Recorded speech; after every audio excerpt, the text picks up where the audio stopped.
A 54-year-old doctor was arrested this week after he is accused of raping at least 2 female patients while they were sedated for cosmetic procedures at the Pura Vida Clinic in Naples, Florida. The Naples Police Department said that during the last 4 weeks, they received complaints from 2 women aged 51 and 73 years old who advised of being sexually assaulted by Dr. Eric Andrew Salata. The first victim told police that Eric provided her with Xanax before arriving at his office. She was then reportedly informed the procedure was excruciatingly painful and would take between 3 to 4 hours, so she agreed to use nitrous oxide, also known as laughing gas, to aid in pain relief. The woman told officers that she wasn't in her right mind, but was aware of what was happening to her. She added that she felt Eric touch her private parts and shake her violently. After she asked what he was doing, he removed his hand from her private area. He then administered more laughing gas because she was in so much pain. Eric told the victim he experienced similar pain in the past and he drinks whiskey to relieve the pain, to which she responded she doesn't drink whiskey. The victim told officers he offered her an unknown clear liquid she believed was tequila, and she drank it. She told officers she was intoxicated to the point where she blacked out. When she partially woke up, she noticed Eric's head was near her privates and was performing oral sex on her. She said she couldn't stop him and became unconscious again. When she reportedly opened her eyes for the second time, she saw him penetrating her before she blacked out again.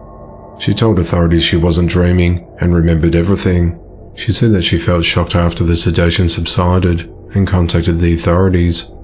The other victim, a 73-year-old woman, told the authorities that Eric raped her during a cosmetic medical procedure. The victim said she put special equipment on for the treatment, and Eric later came in to remove the equipment and massage the area. She told officers the massage was causing pain, and Eric offered laughing gas to relieve the suffering. He then massaged other areas of her legs, and she felt Eric was cranking it up in reference to laughing gas, and Eric began to rape her. She said that she was awake and alert throughout, adding that Eric was on top of her for no more than 15 seconds. She said she also suffered a bruise on her lip from where he kissed her. Eric was allegedly the only person in the room during both procedures. Both victims completed a sexual assault kit, which was sent to a crime lab for testing. At around 8:30 p.m. on the 21st of November, police arrested Eric at his clinic. He's been charged with 2 counts of sexual battery to a physically helpless person. He was held at the Collier County Jail, but was released the following day on a $200,000 bond. The investigation into the matter continues.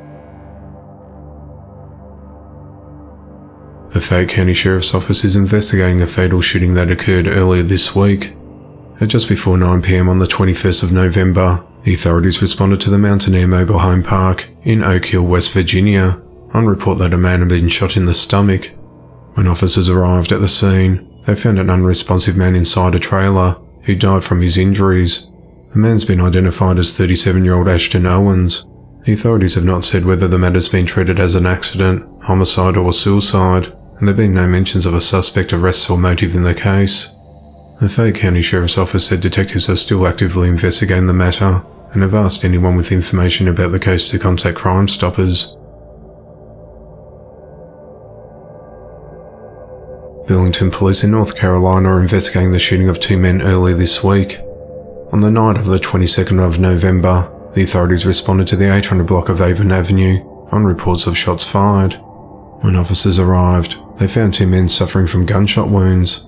32-year-old Christopher Moore was taken to hospital for non-life-threatening injuries. 23-year-old Quinton Enoch was unresponsive and was declared dead at the scene. No further details are provided by authorities other than the investigation is ongoing. Quinton has an extensive criminal history. Since 2017, he's been charged with robbery with a dangerous weapon, breaking and entering, larceny, driving while impaired, felon in possession of a firearm, among other crimes. In December of 2019, he was sentenced to 2 years and 10 months behind bars. A woman named Tammy George on Facebook posted the following tribute to Quinton. "Rest peacefully, baby boy. My heart is broken in so many pieces. I'm hurt and pissed, but mostly broken right now. Kinda feels like I'm trying to stand, and someone has moved the floor. I love you, Quinton Malik Enoch, and I know without a doubt you knew that. I don't know why things happen the way they do, and I guess I'm not supposed to. I told you before, so I know you knew that no matter what, good or bad, I love you, and I was always proud of you. Just know, baby, you'll never be another statistic, and this won't go unsolved. We miss you already, and you'll never be forgotten. Love you.